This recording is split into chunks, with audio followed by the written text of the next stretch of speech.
Hello friend, welcome to friends at the rate preparation. इस channel पर मैं कृष्णा आपके लिए लेके आता हूं एजुकेशनल वीडियो। इस वीडियो में मैं डिस्कस करने वाला हूं केंद्रीय विद्यालय संगठन में एडमिशन के लिए एडमिशन गाइडलाइन। एडमिशन गाइडलाइन का ये फर्स्ट पार्ट है जिसके अंदर हम लोग केंद्रीय विद्यालय संगठन के द्वारा जारी किए गए एडमिशन गाइडलाइन की जनरल गाइडलाइन को डिस्कस मैं आपके साथ करने वाला हूं। Channel friends at the rate preparation पे अगर आप नए हैं, पहली बार वीडियो को देख रहे हैं, तो चैनल को सब्सक्राइब कर लीजिए ताकि आपको आने वाली हर लेटेस्ट वीडियो की नोटिफिकेशन मिल सके। चलिए, जैसे कि आज जानते हैं, आज ही केंद्रीय विद्यालय संगठन के द्वारा एक एडमिशन गाइडलाइन इशू की गई है। और आप लोग ये भी जानते हैं, अगर आपने प्रीवियस वीडियो मेरा देखा हुआ है, एडमिशन शेड्यूल के बारे में जानकारी जिसके अंदर मैंने दी थी कि कल से इस एडमिशन गाइडलाइन का जो ऑफिशियल नोटिफिकेशन आने वाला है, ठीक है, और 7 तारीख से ये एडमिशन प्रोसेस स्टार्ट हो जाएगा। यानी कि एज ए पेरेंट्स इसे अप्लाई कर सकते हैं। कोई पेरेंट्स एडमिशन करवाना चाहता है अपने बच्चे को तो 7 तारीख को फॉर्म फिलअप कर सकता है। और कल 6 तारीख को ऑफिशियल जो अनाउंसमेंट है इसके बारे में हर केंद्रीय विद्यालय के द्वारा जारी कर दिया जाएगा। देखिए, सबसे पहले हम लोग डिस्कस करेंगे जनरल गाइडलाइन के अंदर जो फर्स्ट पॉइंट है इसे हम डिस्कस करेंगे। यानी कि ये जो गाइडलाइन है किसके ऊपर अप्लीकेबल है, यानी कि ये गाइडलाइन के अंदर किस स्कोप को कवर किया जा रहा है, पहले हम उसके बारे में जानेंगे। तो आप लोग जानते हैं कि ये जो गाइडलाइन है केंद्रीय विद्यालय के, इसके अंदर देश भर के अंदर यानी कि इंडिया के अंदर जितने भी केंद्रीय विद्यालय हैं, यानी कि 1200 प्लस केंद्रीय विद्यालय जो हमारे देश के अंदर है, सभी के लिए ये गाइडलाइन अप्लीकेबल है। बट कुछ कंडीशन में यहाँ पर कुछ ऐसे केंद्रीय विद्यालय हैं हमारे देश के अंदर और देश के बाहर भी जो कि इस गाइडलाइन के अंदर कवर नहीं होते। सबसे पहले आपको पता होगा कि राष्ट्रपति भवन के अंदर यानी प्रेसिडेंट स्टेट के अंदर जो केंद्रीय विद्यालय है, डॉक्टर राजेंद्र प्रसाद केंद्रीय विद्यालय, ठीक है, ये इस गाइडलाइन के अंदर कवर नहीं होता। इसके साथ साथ वो सारे केंद्रीय विद्यालय जो कि अब्रॉड में लोकेटेड हैं वो भी इसके अंदर कवर नहीं होती। यानी कि केंद्रीय विद्यालय जो मॉस्को के अंदर लोकेटेड है रशिया के अंदर, ये कवर नहीं होता इसके अंदर। केंद्रीय विद्यालय काठमांडू जो नेपाल में लोकेटेड है, ये भी इस गाइडलाइन के अंदर कवर नहीं होता। इसके अलावा तेहरान के अंदर जो केंद्रीय विद्यालय है, ये तीनों केंद्रीय विद्यालय इसके अंदर कवर नहीं होते। और साथ के साथ जो राष्ट्रपति भवन के अंदर, यानी कि 4 ऐसे केंद्रीय विद्यालय हैं जो कि इस गाइडलाइन के अंदर कवर नहीं होते हैं। अदरवाइज बाकी जो रिमेनिंग जितने भी केंद्रीय विद्यालय, सभी के अंदर ये गाइडलाइन फॉलो होने वाला है, ठीक है। तो आई होप अभी तक आपको ये सारी जानकारी अच्छे से क्लियर हो गई होगी। उसके बाद हम लोग सेकंड पॉइंट डिस्कस करेंगे कि केंद्रीय विद्यालय की में एडमिशन से रिलेटेड कुछ डेफिनेशन है जिसके बारे में आपको पता होना चाहिए। डेफिनेशन का मतलब यहाँ पे ये है कि कुछ की टर्म है जो कि मैं इस वीडियो के अंदर भी डिस्कस करूंगा, और साथ के साथ जब एडमिशन प्रोसेस को आप लोग एक एक करके समझेंगे तो ये टर्म बार बार यूज भी होने वाले हैं। अगर आपको इसकी करेक्ट जानकारी होगी तभी जाकर के आप इस गाइडलाइन को अच्छे से यूज कर पाएंगे, ठीक है। तो सबसे पहले यहाँ पे एक टर्म आता है कि सेंट्रल गवर्नमेंट एम्प्लॉय। तो सेंट्रल गवर्नमेंट एम्प्लॉय का मतलब क्या है, पहले इसको समझते हैं। सेंट्रल गवर्नमेंट एम्प्लॉय का मतलब यहाँ पे ये वो सभी जो एम्प्लॉय हैं जो सेंट्रल गवर्नमेंट के अंदर काम करते हैं, खासतौर पर जो रेगुलर एम्प्लॉय हैं वही इसके अंदर कंसीडर किए जाएंगे। यानी कि जो कॉन्ट्रैक्ट बेसिस पे जो काम करते हैं, ठीक है, अडॉप्ट बेसिस पे जो काम करते हैं, वो सेंट्रल गवर्नमेंट एम्प्लॉय के अंदर कवर नहीं होने वाले। इसी तरह स्टेट गवर्नमेंट एम्प्लॉय की बात करें तो उसी तरह जैसे सेंट्रल गवर्नमेंट के बारे में डिस्कस किया मैंने, यहाँ पे भी रेगुलर एम्प्लॉय होने चाहिए जो कि स्टेट गवर्नमेंट के अंदर किसी भी डिपार्टमेंट में काम कर सकते हैं। साथ के साथ आपको ये पता होना चाहिए कि स्टेट गवर्नमेंट एम्प्लॉय और सेंट्रल गवर्नमेंट एम्प्लॉय सिर्फ वही एम्प्लॉय होंगी जो भी स्टेट के द्वारा या फिर सेंट्रल गवर्नमेंट के द्वारा जो सेंक्शन पोस्ट पे काम कर रहे हैं, सिर्फ उसी को अंदर इसके अंदर कवर किया जाएगा, ठीक है। अच्छा, इसके बाद जैसे इन दोनों टर्म्स को हम लोगों ने डिस्कस कर लिया, उसके बाद नेक्स्ट टर्म है ट्रांसफर का, क्योंकि केंद्रीय विद्यालय में ट्रांसफर का बड़ा इशू रहता है कि एडमिशन के टाइम पे कि ट्रांसफर के हिसाब से कैसे बच्चों का एडमिशन होगा। तो इस टर्म को पहले समझना होगा कि ट्रांसफर की डेफिनेशन इस गाइडलाइन के अंदर क्या बताई जा रही है। तो सबसे पहले ये ट्रांसफर, जैसे किसी पेरेंट्स का ट्रांसफर हो रहा है तो ट्रांसफर की डेफिनेशन केंद्रीय विद्यालय इस तरह से समझता है कि मिनिमम जो डिस्टेंस होना चाहिए वो 20 किलोमीटर होना चाहिए, और जिस भी प्लेस पर ट्रांसफर हो रहा है वहाँ पे जो उसका time period, minimum time period जो होना चाहिए पेरेंट्स का, वो 6 मंथ्स का होना चाहिए। यानी कि एटलीस्ट 6 मंथ काम किया वो होना चाहिए, तभी एडमिशन उसके बच्चे को मिलेगा। और साथ के साथ जो प्रीवियस प्लेस से और करंट प्लेस की जो डिस्टेंस होना चाहिए वो एटलीस्ट 20 किलोमीटर तो होना चाहिए, ठीक है। अगर ये दोनों क्राइटेरिया फुलफिल कर रहे हैं तभी हम ट्रांसफर को कंसीडर करेंगे, अदरवाइज नहीं करेंगे, ठीक है। अच्छा, उसके बाद हम लोग एक टर्म यूज होता है कि ऑटोनोमस बॉडी क्या होती है, और साथ के साथ ये पीएसयू यानी कि पब्लिक सेक्टर अंडरटेकिंग क्या होती है, इसके बारे में समझते हैं। देखिए, गवर्नमेंट के द्वारा जितने भी डिपार्टमेंट हैं, ठीक है, इसके अलावा कुछ ऐसे भी ऑटोनोमस बॉडी या फिर पब्लिक सेक्टर अंडरटेकिंग है जहां पे गवर्नमेंट का शेयर एटलीस्ट 50% है या फिर इससे ज़्यादा है, उसे ही पीएसयू या फिर ऑटोनोमस बॉडी की डेफिनेशन के अंदर कवर किया जाएगा, ठीक है। इसके अलावा बाकी को इसके अंदर कंसीडर नहीं किया जाएगा। इसके अलावा कुछ टर्म यहाँ पे बार बार यूज होने वाले इस गाइडलाइन के अंदर, प्रोजेक्ट या फिर आईएचएल। आईएचएल का मतलब यहाँ पे ये इंस्टीट्यूट ऑफ हायर लर्निंग और प्रोजेक्ट, यानी कि वो सारे केंद्रीय विद्यालय जहाँ पे जो स्पॉन्सरशिप का जो काम करने का जो काम करती है वो प्रोजेक्ट या फिर आईएचएल केंद्रीय विद्यालय को स्पॉन्सर करती है, तो वो जो केंद्रीय विद्यालय जिस कैंपस के अंदर कवर होता है उसे हम बोल देते हैं कि ऐसा केंद्रीय विद्यालय जो कि प्रोजेक्ट के अंदर कवर हो रहा है या फिर IHL के अंदर कवर होने वाला है। यानी कि यहाँ पे जो फाइनेंशियल सपोर्ट जो प्रोवाइड की जाती है ये गवर्नमेंट के द्वारा डायरेक्ट ना प्रोवाइड करके यहाँ पे जो भी यहाँ पे प्रोजेक्ट है या फिर IHL है वो केंद्रीय विद्यालय को एक तरह से फाइनेंशियल सपोर्ट प्रोवाइड करती है। ठीक है, अच्छा इसके बाद जैसे ये सारे टर्म आपको अच्छे से क्लियर हो गए तो नेक्स्ट टर्म हम लोग डिस्कस कर लेते हैं। नेक्स्ट पॉइंट है हमारा प्रियोरिटी इन एडमिशन। देखिए एडमिशन होते समय एक चीज़ का आपको ध्यान में रखना होगा कि यहाँ पे केंद्रीय विद्यालय में क्या होता है कि एडमिशन से पहले आपको दो चीज़ें क्लियर होनी चाहिए कि सबसे पहला ये कि केंद्रीय विद्यालय किस कैटेगरी के अंदर आ रहा है। यानी कि सबसे पहले तो एक यूजली जो टर्म यूज होता है कि जो केंद्रीय विद्यालय या तो सिविल सेक्टर का होगा या फिर डिफेंस सेक्टर का हो। ठीक है, अगर इसके अंदर केंद्रीय विद्यालय आता है तो यहाँ पे एडमिशन के लिए 5 कैटेगरी रखी गई है। यानी कि केंद्रीय विद्यालय में एडमिशन के लिए 5 प्रियोरिटीज होगी, इसके बेसिस पे किसी भी बच्चे का केंद्रीय विद्यालय में एडमिशन होने वाला है। और ये जो प्रियोरिटी कैटेगरी होगी कैटेगरी 1 2 3 4 5, ठीक है, इस तरह से ये एडमिशन कैटेगरी केंद्रीय विद्यालय के अंदर एडमिशन के लिए बच्चों का होने वाला है। अब बात ये करते हैं कि ये जो फर्स्ट कैटेगरी है इसके अंदर कौन से बच्चे कवर होते हैं। तो फर्स्ट कैटेगरी का मतलब ये है जिनके पेरेंट्स केंद्रीय विद्यालय के अंदर फर्स्ट कैटेगरी अंदर कवर होने वाले वो पेरेंट्स हैं जो कि सेंट्रल गवर्नमेंट के एम्प्लॉई हैं। और ये सेंट्रल गवर्नमेंट एम्प्लॉई दोनों तरीके के हो सकते हैं, यानी जिनकी जॉब ट्रांसफरेबल है वो भी कवर होते हैं इसके अंदर, और जो नॉन ट्रांसफरेबल जॉब है वो भी इसके अंदर कवर करते हैं। और साथ के साथ जो एक्स सर्विसमैन है उनके बच्चे हैं तो वो भी इस कैटेगरी के अंदर कवर होते हैं। यानी फर्स्ट सबसे पहले जो जिनको प्रियोरिटी दी जाएगी एडमिशन के टाइम पे वो सब सेंट्रल गवर्नमेंट के एम्प्लॉई हो या फिर एक्स सर्विसमैन हो, चाहे वो ट्रांसफरेबल जॉब हो या फिर नॉन ट्रांसफरेबल जॉब हो, दोनों इसके अंदर कवर हो जाएंगे। उसके बाद बात करते हैं सेकंड कैटेगरी किसकी होने वाली है। तो सेकंड कैटेगरी के अंदर यहाँ पे जो भी इंस्टीट्यूशन IHL कैटेगरी का है या फिर ऑटोनोमस बॉडी है या PSU के अंदर जो इंस्टीट्यूशन आता है उसके अंदर अगर कोई पेरेंट्स काम कर रहा है तो उनके बच्चों को यहाँ पे सेकंड कैटेगरी कंसिडर कर लिया जाएगा। ठीक है, उसके बाद नेक्स्ट बात करते हैं थर्ड कैटेगरी।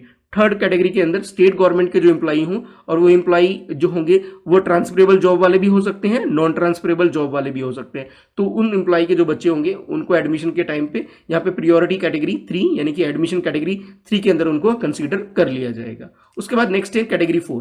कैटेगरी 4 के अंदर वो सारे बच्चे कंसीडर किए जाएंगे जिनके पेरेंट्स किसी PSU में काम करते हो या किसी ऑटोनोमस बॉडी में काम करती हो, लेकिन ये जो PSU और जो ऑटोनोमस बॉडी होंगे किसी स्टेट गवर्नमेंट के अंदर रन किए जा रहे हो। ठीक है, यानी कि यहाँ पे स्टेट गवर्नमेंट का रोल हो उस ऑटोनोमस बॉडी को एक तरह से उसके 50% से ज़्यादा उनका शेयर हो तो उसे हम यहाँ पे कंसीडर करेंगे कैटेगरी 4 के अंदर। उसके बाद इन चारों कैटेगरी के अंदर जो भी नहीं आते उनको हम लोग लास्ट में 5th कैटेगरी के अंदर कंसीडर कर लेते हैं। यानी कि 1 से लेकर 4 तक कैटेगरी के अंदर जो भी बच्चे नहीं आ रहे उसे लास्ट कैटेगरी 5 के अंदर कंसीडर कर लिया जाएगा। देखिए अभी तक मैंने जो डिस्कस किया आपको या प्रियोरिटी इन एडमिशन कैटेगरी के अंदर, तो सभी को मैंने पहले ही बताया था आपको कि इसमें सिविल और डिफेंस सेक्टर के अंदर जो केंद्रीय विद्यालय आते हैं उसके बारे में हम लोगों ने डिस्कस किया। इसके बाद जैसे यहाँ पे वो सारे केंद्रीय विद्यालय जो सिविल और डिफेंस के सेक्टर के आते हैं इसे तो हमने डिस्कस कर लिया। इसके साथ साथ कुछ ऐसे केंद्रीय विद्यालय हैं जो कि किसी सिविल या डिफेंस सेक्टर के अंदर ना आते हुए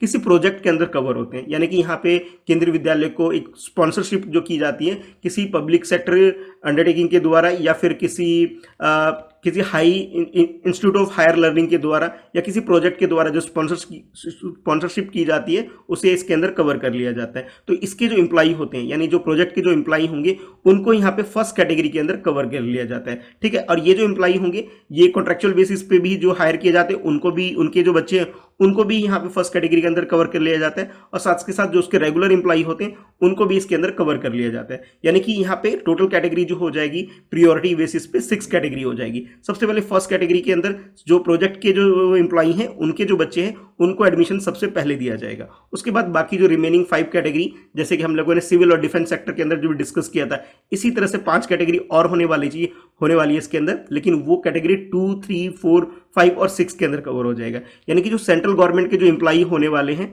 ठीक है, उनके जो बच्चे हैं चाहे वो जॉब ट्रांसफरेबल जॉब वाले हो या फिर नॉन ट्रांसफरेबल जॉब वाले हो, उनके जो बच्चे होंगे उन्हें यहाँ पे कैटेगरी 2 के अंदर कवर कर लिया जाएगा। साथ के साथ जो कैटेगरी 3 यहाँ पे जो होगा वो यहाँ पे जो भी ऑटोनोमस बॉडी के अंदर जो भी एम्प्लॉई काम करते हैं या किसी PSU के अंदर कोई भी पेरेंट्स काम करते हैं तो उनके जो बच्चे होंगे उन्हें यहाँ पे कैटेगरी 3 के अंदर कवर कर लिया जाएगा। अच्छा, उसके बाद नेक्स्ट है 4th कैटेगरी। तो स्टेट गवर्नमेंट के जो एम्प्लॉई होंगे चाहे वो नॉन ट्रांसफरेबल जॉब वाले हो या ट्रांसफरेबल जॉब वाले हो उन्हें यहाँ पे कैटेगरी 4 के अंदर कवर कर लिया जाएगा। और उसके बाद जो 5th कैटेगरी होगी वो होगी पीएसयू या फिर कोई भी ऑटोनोमस बॉडी है जो कि स्टेट गवर्नमेंट के अंदर रन की जा रही है, ठीक है, उनके जो एम्प्लॉई हैं, उनके जो बच्चे होंगे, ठीक है, उन्हें यहाँ पे कैटेगरी 5 के अंदर कवर कर लिया जाएगा। उसके बाद लास्ट कैटेगरी 6 जो प्रोजेक्ट के केबी है उसके अंदर उन्हें कवर किया जाएगा, जो कि इन पांचों कैटेगरी के अंदर नहीं आएंगे, यानी कि लास्ट कैटेगरी उनकी होने वाली है। यानी 6 कैटेगरी में वो सभी स्टूडेंट्स कवर होंगे जो कि ऊपर के जो 5 कैटेगरी है जिसके अंदर वो नहीं आ रहे हैं। तो आई होप अभी तक आपको ये सारी चीजें क्लियर हो गई होगी। फिर भी कोई डाउट है, कुछ कोई भी टर्म क्लियर नहीं हो रहा है तो नीचे कमेंट में लिख करके भी आप मुझसे पूछ सकते हैं। चलिए अब आगे बढ़ते हैं, नेक्स्ट डेफिनेशन समझते हैं कि इस पॉलिसी के अंदर और भी क्या क्या चीजें हैं। तो जैसे इसके अंदर जो 5th पॉइंट है वो एलिजिबिलिटी, यानी कि बच्चे की एज क्या होगी ये क्लास वाइज, उसके बारे में समझते हैं। अगर आपका बच्चा क्लास 1 में एडमिशन आप अपने बच्चे का करवाना चाह रहे हैं तो उसकी जो मिनिमम एज है 6 ईयर होनी चाहिए और ये एज लिमिट 8 ईयर तक भी जा सकती है, यानी कि 6 ईयर से लेकर के 8 ईयर के बीच में ये जो उसकी एज होगी उसे क्लास 1 के अंदर एडमिशन दे दिया जाएगा। इसके अलावा क्लास 2 में जो एडमिशन किसी बच्चे का आप करवाना चाहते हैं तो उसकी जो एज होगा मिनिमम एज 7 ईयर होना चाहिए, बट जो मैक्सिमम एज है 9 ईयर तक हो सकती है, यानी कि 7 से लेकर 9 के बीच में होना चाहिए, 9 से लेस देन होना चाहिए, ये आपको ध्यान में रखना है। उसके अलावा जो 3rd क्लास में एडमिशन अगर आप अपने बच्चे का करवा रहे हैं तो आपकी बच्चे की जो एज होगी वो 8 ईयर होनी चाहिए और 10 ईयर से लेस देन होना चाहिए, यानी ये कह सकते हो 8 to 10 ईयर के बीच में बच्चे का एज होना चाहिए, बस 10 ईयर कवर नहीं होना चाहिए, 10 ईयर से लेस देन उसकी एज होनी चाहिए। इसके अलावा क्लास 4th में या क्लास 5th में अगर किसी बच्चे का एडमिशन आप लोग करवाना चाह रहे हैं तो उसकी मिनिमम एज जो है वो 9 ईयर होना चाहिए और मैक्सिमम एज जो हो उसकी वो 11 ईयर से लेस देन होना चाहिए, चाहे एक दिन कम हो, ठीक है, उसका एडमिशन यहाँ पे हो जाएगा। उसके बाद नेक्स्ट है क्लास 6 की बात करें तो क्लास 6 के अंदर मिनिमम एज जो है वो 10 ईयर और मैक्सिमम एज जो होगी वो 12 ईयर से लेस देन होनी चाहिए। इसी तरह से क्लास 7 की बात करें तो मिनिमम एज या 11 ईयर हो सकती है और मैक्सिमम एज जो है वो 13 ईयर से लेस देन होगी। इसी तरह से क्लास 8 की बात करें तो मिनिमम एज यहाँ पे 12 ईयर्स होगी और मैक्सिमम एज यहाँ पे 14 ईयर्स होने वाली है। उसके बाद क्लास 9 की बात करें तो मिनिमम एज यहाँ पे 14 ईयर्स और मैक्सिमम एज जो होगा 15 ईयर से लेस देन होनी चाहिए। और इसी के बाद नेक्स्ट क्लास 10th की बात करें तो मिनिमम एज यहाँ पे 14 ईयर्स और मैक्सिमम एज 16 ईयर से लेस देन होनी चाहिए। यानी कि अभी तक हम लोगों ने एज के बारे में ये डिस्कशन कर लिया कि हर क्लास वाइज बच्चे की मिनिमम एज क्या होनी चाहिए और मैक्सिमम एज क्या होनी चाहिए। एज की जो कैलकुलेशन के लिए जो डेट डिसाइडेड है वो ये है कि 31 मार्च है, लेकिन इसके अंदर 1 अप्रैल को भी कंसीडर कर लिया जाएगा, यानी कि आप ये मान के चलिए कि 1 अप्रैल के अकॉर्डिंग ही यहाँ पे एज की कैलकुलेशन आप समझ सकते हैं कि बच्चे की एज जो है 1 अप्रैल को ये मिनिमम एज हो जानी चाहिए और मैक्सिमम एज जो है उससे कम होनी चाहिए, ठीक है, ये आपको ध्यान रखना है। अच्छा, इसके बाद जैसे एज एलिजिबिलिटी के बाद हम लोगों ने डिस्कस किया क्लास 1 से लेके क्लास 10 तक। अच्छा, अब बात करते हैं क्लास 11th के लिए कि क्लास 11th में एडमिशन के लिए क्या क्या चीजें हैं, उन सब चीजों के बारे में डिस्कस कर लेते हैं। देखिए, क्लास 11th में एडमिशन के लिए और इसके अलावा क्लास 12th में एलिजिबल एडमिशन के लिए कोई मिनिमम एज या मैक्सिमम एज के बारे में कोई ऐसे मेंशन इस पॉलिसी के अंदर नहीं है, बट इसमें एक चीज बोली गई है कि क्लास 11th में अगर कोई एडमिशन लेना चाहता है, कोई बच्चे का एडमिशन करवाना चाहते हैं या क्लास 12th के लिए, तो उसमें बस ये ध्यान रखना चाहिए जो क्लास 11th में अगर एडमिशन ले रहा है तो उसकी एज क्लास 10th के जस्ट बाद उसको 11th पास आउट होना चाहिए, यानी कि उसकी स्टडी के अंदर कोई ब्रेक नहीं होना चाहिए, यानी कि जैसे उसने क्लास 10th पास आउट हुआ है उसके तुरंत बाद उसका क्लास 11th में एडमिशन होना चाहिए। अगर बीच में कोई गैप आ रहा है तो उस बच्चे का एडमिशन यहाँ नहीं हो पाएगा। सेम क्लास 12th के लिए भी है, यानी कि क्लास 11 जैसे जिस ईयर में उसने पास आउट हुआ है तो उसी साल उसको क्लास 12th में एडमिशन लेना है। अगर इस बीच में स्टडी में कोई गैप आ रहा है तो उसमें गैप आने की वजह से उसका एडमिशन नहीं हो पाएगा, ठीक है। बस ये चीजें हैं जो आपको पता होनी चाहिए। साथ के साथ कुछ ऐसे भी केसेस हैं जहां पे बच्चों को मैक्सिमम एज में रिलैक्सेशन दिया जाएगा। चिल्ड्रन विद जो स्पेशल नीड होते हैं उन बच्चों को यहाँ पे एडमिशन के टाइम पे 2 ईयर का रिलैक्सेशन दिया जाएगा, यानी कि जो अपर एज होगी, मान लेते हैं अगर 10 ईयर अपर एज है तो उसे 12 ईयर तक भी उसका एडमिशन किया जा सकता है, लेकिन ये सिर्फ और सिर्फ जो चिल्ड्रन विद स्पेशल नीड वाले जो बच्चे हैं सिर्फ उन्हें ये बेनिफिट दिया जाएगा, बाकियों को ये बेनिफिट नहीं दिया जाएगा, ठीक है। तो अभी तक आपको ये सारी चीजें अच्छे से क्लियर हो गई होगी। अच्छा, उसके बाद हम लोग बात करते हैं कि यहाँ पे एडमिशन गाइडलाइन के अंदर जो 5th पॉइंट है इसे डिस्कस करते हैं कि यहाँ पे क्लास की स्ट्रेंथ कितनी होनी चाहिए, और साथ के साथ हम लोग ये डिस्कस भी करेंगे कि क्लास की स्ट्रेंथ के बाद कि क्लास में जो मैक्सिमम स्ट्रेंथ के बाद जो एडमिशन की अथॉरिटी किसको होगी उसके बारे में। तो क्लास की जो स्ट्रेंथ की बात करें केंद्रीय विद्यालय के अंदर वो 40 स्ट्रेंथ होने वाली है, यानी कि हर एक क्लास में 40 तक जो बच्चों की स्ट्रेंथ है यहाँ पे अथॉरिटी जो एडमिशन देने की होगी वो प्रिंसिपल को होगी, ठीक है। और एडमिशन के लिए जो लास्ट डेट होगी वो 30 जून तक होगी। ये बात कर रहा हूं मैं क्लास 1 से लेकर के क्लास 9 क्लास 10 तक, ठीक है, इसके बारे में। और इसके अलावा क्लास ट्वेल्थ के बारे में। लेकिन अगर क्लास 10th के बाद जो क्लास 11th में जो बच्चा एडमिशन लेना चाहता है, ये डिपेंड करता है कि क्लास 10th का रिजल्ट कब आ रहा है। जैसे क्लास 10th का रिजल्ट आएगा उसके 30 डेज तक ही यह एडमिशन प्रोसेस कंप्लीट कर लिया जाएगा। यानी कि इसका डेट अभी डिसाइडेड नहीं है क्लास 11th के लिए। बाकी के लिए जो एडमिशन की जो लास्ट डेट होगी, एडमिशन प्रोसेस जो फाइनल जो क्लोजिंग होगी उसकी 30 जून तक ये सारा काम कंप्लीट कर लिया जाएगा। अच्छा, इसके बाद जैसे 40 की क्लास की स्ट्रेंथ होगी, उसके बियॉन्ड भी अगर जाता है तो उसके बारे में थोड़ा डिस्कस कर लेते हैं कि किस तरह से एडमिशन होगा। देखिए, क्लास 1 और क्लास 2, ठीक है, क्लास 1 और क्लास 2 की जो मैक्सिमम जो स्ट्रेंथ होगी वो 40 हो सकती है, उससे ऊपर नहीं होगी। लेकिन उसके रिमेनिंग जो क्लासेस है, यानी क्लास 3rd ऑनवर्ड जो क्लासेस होंगी, इसकी स्ट्रेंथ 45 तक जा सकती है, ठीक है। और ये एडमिशन प्रोसेस है, ये 31 अक्टूबर तक भी जा सकता है। लेकिन इसमें ध्यान रखने वाली बात है, ये प्रोसेस जब भी कंप्लीट होगा, ठीक है, वो सिर्फ और सिर्फ ये एडमिशन कैटेगरी 1 और 2 वाले, यानी कि एडमिशन कैटेगरी 1 एंड 2 के जो स्टूडेंट्स होंगे, सिर्फ उन्हीं को ही एडमिशन इसके अंदर दिया जाएगा। देखिए, जो स्कूल सिविल सेक्टर के या डिफेंस सेक्टर के आते हैं, लेकिन वो सारे स्कूल जहां पे प्रोजेक्ट सेक्टर के स्कूल है, यहाँ पे कैटेगरी 1 से लेके कैटेगरी 3 तक के जो पेरेंट्स जो सर्विस कैटेगरी होंगी उनको एडमिशन दिया जा सकता है, ठीक है। अच्छा, इसके बाद हम लोग डिस्कस करते हैं कि रिजर्वेशन के बारे में, कि केंद्रीय विद्यालय में किस किस को रिजर्वेशन कितना मिलेगा। तो सबसे पहले आपको यह पता होना चाहिए कि केंद्रीय विद्यालय में जो SC यानी कि शेड्यूल कास्ट के जो लोग होते हैं उन्हें यहाँ पे रिजर्वेशन दिया जाएगा, और इसके साथ साथ जो शेड्यूल ट्राइब के जो लोग हैं उन्हें भी यहाँ एडमिशन दिया जाएगा, ठीक है। अब इसमें एडमिशन का प्रोसेस क्या है, ये हम लोग एक एक करके सारी चीजें डिस्कस कर रहे हैं। उसी तरह से यहाँ जो OBC कैटेगरी के जो स्टूडेंट्स होंगे उन्हें भी यहाँ रिजर्वेशन दिया जाएगा। लेकिन OBC में ध्यान रखने वाली बात यह है, सिर्फ नॉन क्रीमी लेयर वाले ही यहाँ पे कंसीडर किया जाएंगे, यानी कि जो अगर क्रीमी लेयर के अंदर जो OBC हैं उन्हें रिजर्वेशन नहीं दिया जाएगा। SC के लिए यानी कि शेड्यूल कास्ट के लिए 15% सीट रिजर्व रहेगी, 7.5 यहाँ पे परसेंटेज जो होगी वो शेड्यूल ट्राइब के लिए रिजर्व रहेगी। इसके अलावा OBC कैटेगरी, OBC का मतलब यहाँ पे जो क्रीमी लेयर के अंदर नहीं आती, यानी नॉन क्रीमी लेयर वाले जो होंगे उनको यहाँ पे 27% यहाँ पे सीट रिजर्व रहेगी, ठीक है। और इसके अलावा 3% सीट जो है वो रिजर्व रहेगी चिल्ड्रन विद स्पेशल नीड, यानी स्पेशल नीड वाले जो बच्चे होंगे उनके लिए भी यहाँ पे रिजर्वेशन रहेगी, और वो सिर्फ 3% होने वाली है, ठीक है। तो आई होप आपको ये पॉइंट भी अच्छे से क्लियर हो गया होगा कि एडमिशन गाइडलाइन के अंदर क्या क्या चीजें बताई जा रही है। अच्छा, इसके बाद जैसे आपने ये सारी चीजें समझ ली, इसके बाद नेक्स्ट है 7th पॉइंट को डिस्कस कर लेते हैं। 7th पॉइंट में बोला जा रहा है कि केंद्रीय विद्यालय के अंदर जो TC केसेस है, यानी कि एक केंद्रीय विद्यालय से दूसरे केंद्रीय विद्यालय में अगर बच्चा एडमिशन लेना चाहता है उसके लिए क्या प्रोसीजर है, उसके लिए क्या कंडीशन है, उसके बारे में समझते हैं। सबसे पहले हम लोग बात करते हैं फर्स्ट कैटेगरी, यानी फर्स्ट पॉइंट इसके अंदर क्या है उसे समझते हैं। यहाँ पे एडमिशन तभी होगा, ये फर्स्ट पॉइंट के अकॉर्डिंग, अगर पेरेंट्स का यहाँ पे किसी तरह से ट्रांसफर हो रहा है,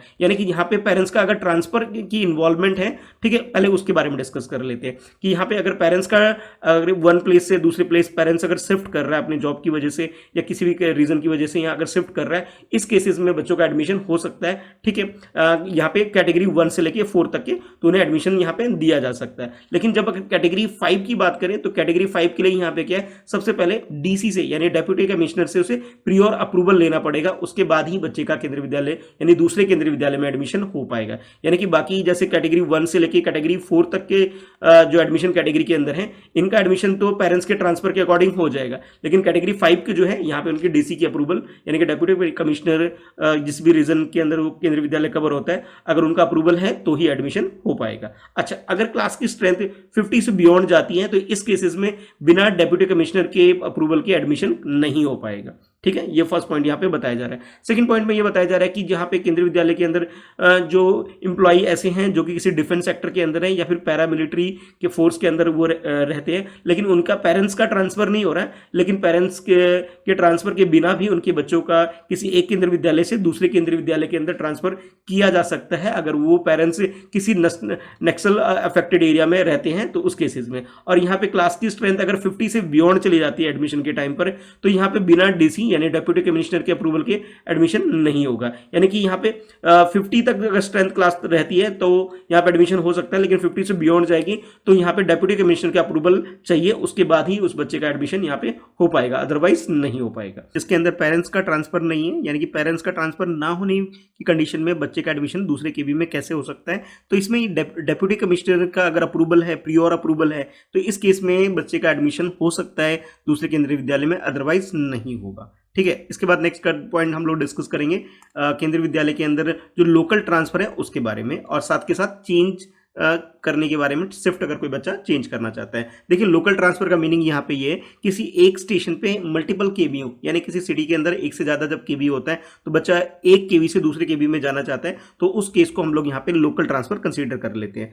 शिफ्ट चेंज का मतलब ये है कि अगर कोई केंद्रीय विद्यालय 2 शिफ्ट में रन कर रहा है तो मॉर्निंग शिफ्ट से इवनिंग शिफ्ट या इवनिंग शिफ्ट से मॉर्निंग शिफ्ट कोई अपना ट्रांसफर करवाना चाहता है, शिफ्ट कराना चाहता है, तो उसे यहाँ कंसीडर किया जाएगा, जिसके लिए कुछ कंडीशंस हैं। वो कंडीशन क्या है, वन बाय वन डिस्कस कर लेते हैं। तो सबसे पहले अगर किसी पेरेंट्स का अकोमोडेशन चेंज हुआ है, यानी कि किसी स्टाफ क्वार्टर में रहता है, यानी कि गवर्नमेंट अकोमोडेशन में रहता है और उसमें कुछ चेंजेस आ रहे हैं, तो इस केसेस में बच्चे का एडमिशन दूसरे केंद्रीय विद्यालय में हो सकता है। या फिर उस पेरेंट्स ने अपना घर परचेज कर लिया, किसी और जगह शिफ्ट कर लिया, तो उस केसेस में उस बच्चे का एडमिशन हो सकता है। अच्छा, इसके अलावा अगर बच्चे की या फिर बच्चे के पेरेंट्स की किसी मेडिकल रीजन है, यानी कि कोई मेडिकल अर्जेंसी है या फिर कोई सीरियस इलनेस है, तो उस कंडीशन में भी बच्चे का ट्रांसफर दूसरे केंद्रीय विद्यालय में किया जा सकता है। सिविलियन केस का मतलब यहाँ पे ये है कि जैसे कोई एक भाई या एक बहन किसी एक केंद्रीय विद्यालय में पढ़ता है और दूसरा किसी दूसरे केंद्रीय विद्यालय में पढ़ता है, तो उस बच्चे का भी ट्रांसफर दूसरे केंद्रीय विद्यालय में, यानी कि दोनों बच्चे एक जगह पढ़ सके, ऐसे भी ट्रांसफर ले सकते हैं, ऐसे भी एडमिशन करवा सकते हैं। और साथ के साथ शिफ्ट चेंज की बात करें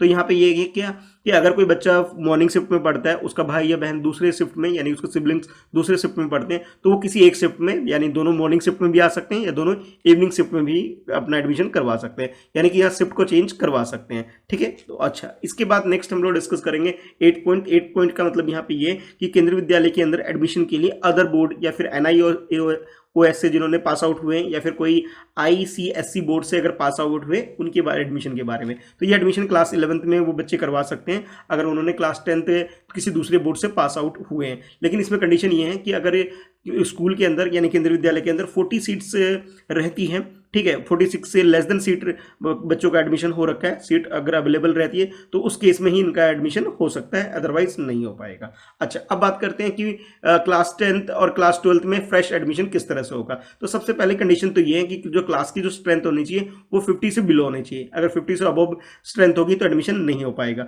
अगर 50 से बिलो है, यानी कि क्लास की स्ट्रेंथ 40 से कम है, तो इस केस में क्लास 10th में और क्लास 12th में किसी भी बच्चे का एडमिशन हो सकता है। लेकिन उसके साथ साथ कुछ कंडीशन और भी है, एक एक करके इन सारी कंडीशन को हम लोग देख लेते हैं। तो सबसे पहले ये कि जो बच्चा है जो प्रीवियस स्कूल में जहां पे भी पढ़ रहा है और अब जो केंद्रीय विद्यालय में एडमिशन ले रहा है, तो दोनों जगह सेम कोर्स होना चाहिए, यानी कि उसका सब्जेक्ट कॉम्बिनेशन जो प्रीवियस स्कूल में था और करंट स्कूल में जिसमें केंद्रीय विद्यालय में आना चाहते हैं, तो सब्जेक्ट कॉम्बिनेशन उसका मिलना चाहिए, यानी कि सेम कोर्स उसका होना चाहिए। साथ के साथ उस बच्चे ने जो प्रीवियस क्लास होगी, जैसे मान लीजिए अगर क्लास 10th में अगर वो एडमिशन करवाना चाहता है बच्चा, तो क्लास 9th में जो उसके मार्क्स होना चाहिए एटलीस्ट 55% मार्क्स होने चाहिए। इसी तरह से क्लास 11th का बच्चा जैसे पास आउट होकर 12th में जाता है, किसी एक स्कूल में 12th में पढ़ रहा है और उसके बाद 12th के में केंद्रीय विद्यालय में एडमिशन कराना चाहता है, तो उसके 55% मार्क्स जो होने चाहिए क्लास 11th में होना चाहिए। और इसके अलावा जो बाकी जो हम लोगों ने अभी थोड़ी देर पहले ये सारे जो गाइडलाइन जो रूल्स वगैरह डिस्कस किए, तो केंद्रीय विद्यालय का जो गाइडलाइन है उसके अकॉर्डिंग वो एलिजिबल भी होना चाहिए, यानी कि एज के हिसाब से और बाकी सीट वगैरह को